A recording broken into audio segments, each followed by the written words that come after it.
छेड़खानी से परेशान होकर हरियाणा के रेवाड़ी में सूमाखेड़ा गांव की 65 लड़कियों ने स्कूल जाना छोड़ दिया। हरियाणा के मुख्यमंत्री मनोहर लाल खट्टर ने सूमाखेड़ा में स्कूल के अपग्रेडेशन से फिलहाल इनकार किया है। छात्राओं ने केंद्र सरकार को बेटी पढ़ाओ बेटी बचाओ अभियान की याद दिलाई। वो दोनों छोटे गांव के अंदर कोई बड़े स्कूल का भी प्रावधान तो नहीं किया जा सकता। मोदी सरकार तो बेटी पढ़ाओ बेटी बचाओ का अभियान चला रही है, लेकिन यहाँ बेटियों की कोई इज्जत ही नहीं है।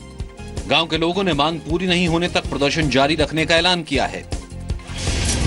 बच्चियों की पढ़ाई के लिए लड़ाई छिड़ चुकी है कि इस गांव का ये प्राइमरी ब्लॉक 5वीं से आगे बढ़कर 12वीं तक किया जाए, ताकि बच्चियां छेड़खानी का शिकार होते हुए 3 किलोमीटर दूर स्कूल में पढ़ने ना जाएं। 18 अप्रैल को सूमाखेड़ा से स्कूल के लिए निकली 10वीं की एक छात्रा को 3 लड़कों ने अगवा कर लिया। आरोपियों में से एक लड़की से रेप का आरोप है। आरोपी लड़के पड़ोस के लाला गांव के थे। सूमाखेड़ा की लड़कियां पढ़ने के लिए लाला गांव जाती हैं, लेकिन वारदात के बाद से ये लड़कियां दहशत में हैं। समाजवादी पार्टी के सांसद नरेश अग्रवाल ने राज्यसभा में रेवाड़ी की छात्राओं का मुद्दा उठाया। बॉम्बे हाईकोर्ट ने महाराष्ट्र में बीफ पर पाबंदी को बरकरार रखा है। हालांकि बीफ बैन के खिलाफ याचिकाकर्ताओं को थोड़ी राहत भी दी है, कुछ छूट के प्रावधानों के साथ। बॉम्बे हाईकोर्ट ने अपने फैसले में कहा कि गोवंश को न तो खाने के लिए मारा जा सकेगा और न ही बेचा जा सकेगा, लेकिन ये भी कहा कि किसी के पास बीफ का मिलना पूरी तरह गुनाह नहीं होगा। अगर किसी के पास अनजाने में बीफ मिलता है तो उस पर कार्रवाई नहीं होगी, मगर किसी ने जानबूझकर अपने पास बीफ रखा तो उसके खिलाफ सजा का प्रावधान जारी रहेगा। हमने जो कानून तैयार किया था उस कानून को हाई कोर्ट ने संवैधानिक करार दिया है। थोड़ी राहत तो मिली है, लेकिन जैसी राहत मिलनी चाहिए थी वो नहीं। आप इसको पोजीशन में बीफ को रख सकते हैं, लेकिन अगर स्लॉटर नहीं कर सकते तो उसका कोई मतलब नहीं है। महाराष्ट्र में 1976 में गोहत्या पर पाबंदी लगाई गई थी। फरवरी 2015 में नए कानून के जरिए बैलों और सांडों की हत्या पर भी रोक लगा दी गई। कानून तोड़ने पर 5 साल की जेल और 10,000 रुपए तक के जुर्माने का प्रावधान है। बॉम्बे हाईकोर्ट के डिवीजन बेंच ने जनवरी में सुनवाई होने के बाद फैसला सुरक्षित रखा था। सूखे की मार झेल रहे बुंदेलखंड में पानी पहुंचाने की कवायद को लेकर जारी सियासत की गूंज आज संसद में भी सुनाई दी। समाजवादी पार्टी के सांसद नरेश अग्रवाल ने राज्यसभा में वाटर एक्सप्रेस का मुद्दा उठाया।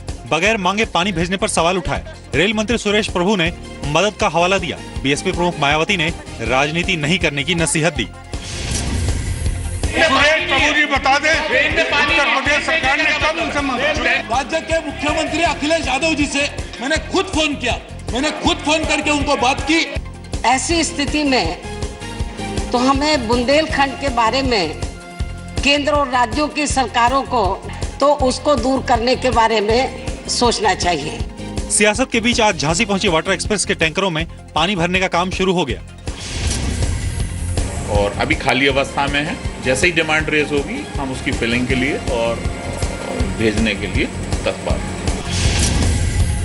यूपी के जल संसाधन मंत्री शिवपाल यादव ने बुंदेलखंड में पानी की कमी नहीं होने की बात कहकर मदद लेने से इनकार कर दिया। मुख्यमंत्री अखिलेश यादव ने केंद्रीय जल संसाधन मंत्री उमा भारती को चिट्ठी लिखकर 10,000 पानी के टैंकर मुहैया कराने की गुजारिश की। उमा भारती ने सीएम अखिलेश को चिट्ठी लिखकर बुंदेलखंड के सभी डीएम को रेलवे की ओर से भेजा गया पानी बंटवाने के निर्देश देने को कहा। बुंदेलखंड में पिछले 3 साल से अच्छी बारिश नहीं होने की वजह से सूखे के हालात हैं। कांग्रेस अध्यक्ष सोनिया गांधी के दामाद रॉबर्ट वाड्रा के खिलाफ प्रवर्तन निदेशालय की जांच तेज हो गई है। राजस्थान के बीकानेर में ईडी ने कई जगह छापेमारी की है। छापेमारी के दौरान कई दस्तावेज जब्त किए गए हैं। मामले से जुड़े अधिकारियों से पूछताछ की जा रही है। ईडी की टीम गुरुवार से ही बीकानेर में है। केंद्रीय सरकार ने रॉबर्ट वाड्रा की कंपनी से जुड़े जितनी जमीनें हैं उस मामले की जांच तेज कर दी है, जहां पर ईडी की टीम ने 7 अलग अलग ठिकानों पर जो है छापेमारी की है और महत्वपूर्ण बड़ी संख्या में जो दस्तावेज हैं उनको भी जो है वो जब्त किया है। बीकानेर की कोलायत तहसील में फर्जी तरीके से 275 बीघा जमीन का आवंटन किया गया था।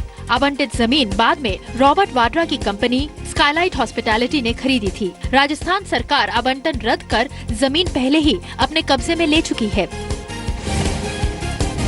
राजस्थान में विधानसभा चुनाव और लोकसभा चुनाव के दौरान बीकानेर में रॉबर्ट वाड्रा की जमीन खरीद का मुद्दा जोर शोर से उठा था। प्रधानमंत्री नरेंद्र मोदी ने आज केरल में बीजेपी के चुनावी अभियान की शुरुआत की। केरल के पालघाट में पीएम मोदी ने आरोप लगाया कि पिछले 60 सालों से यहां की सरकारों ने बारी बारी से राज्य को लूटने के अलावा कुछ नहीं किया। उन्होंने दावा किया कि इस चुनाव में एक तीसरी निर्णायक शक्ति उभरकर सामने आएगी। केरल को बर्बाद करने का कैसा परफेक्ट साइंटिफिक अरेंजमेंट हुआ है वो आप समझ नहीं पाते। अगर केरल को बचाना है तो इन दो लोगों के बीच में एक मजबूत एम्पायर की जरूरत है। भारतीय जनता पार्टी को विजयी बनाइए। केरल की 140 विधानसभा सीटों पर 16 मई को चुनाव होंगे। केरल में मुख्य मुकाबला कांग्रेस के नेतृत्व वाले यूडीएफ और सीपीएम के नेतृत्व वाले एलडीएफ के बीच है। केरल में बीजेपी ने कुछ स्थानीय दलों के साथ मिलकर तीसरा मोर्चा बनाया है। केरल में बीजेपी 97 सीटों पर लड़ रही है। बीजेपी ने भारतीय धर्म जन सेना को 37 सीटें दी हैं, जबकि बाकी 6 सीटों पर छोटी पार्टियां लड़ रही हैं। केरल के बाद पीएम मोदी तमिलनाडु में भी 2 चुनावी रैलियों में शामिल हुए।